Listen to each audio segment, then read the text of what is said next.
ഇന്ന് നേരം വെളുത്ത് എഴുന്നേറ്റ് നിങ്ങൾ 24 ഓൺ ചെയ്തപ്പോൾ കണ്ടെന്താ രാഹുൽ മാങ്കൂട്ടത്തിൻ്റെ കാര്യമാണ്. രാഹുൽ മാങ്കൂട്ടത്തിൻ്റെ വിഷയത്തിലേക്ക് ഇന്ന് മിക്ക ടെലിവിഷൻ ചാനലുകളും അങ്ങോട്ട് തന്നെ തിരിഞ്ഞു. മൂന്നാമത്തെ അതിജീവിതയുടെ പരാതിയുടെ അടിസ്ഥാനത്തിലാണ് അദ്ദേഹത്തെ ഇന്ന് അറസ്റ്റ് ചെയ്തതും അദ്ദേഹത്തെ റിമാൻഡ് ചെയ്തിരിക്കുന്നതും ഒക്കെ. അതവിടെ നിൽക്കട്ടെ.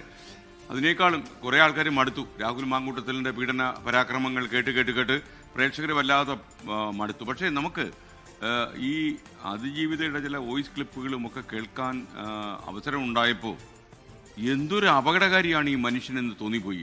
ഒരു പൊതുപ്രവർത്തകൻ എങ്ങനെ ആയിരിക്കരുതോ അതിന് ഏറ്റവും വലിയ ഉദാഹരണമായി രാഹുൽ മാങ്കൂട്ടത്തിൽ മാറി. അപ്പോൾ അദ്ദേഹത്തിന് ന്യായീകരിക്കാനൊക്കെ കുറച്ച് ആൾക്കാർ ഇറങ്ങിത്തിരിക്കുന്നുണ്ട്. അവരൊക്കെ ഈ വോയിസ് ക്ലിപ്പ് കേട്ടാൽ ബോധം കെട്ട് തറയി വീഴും.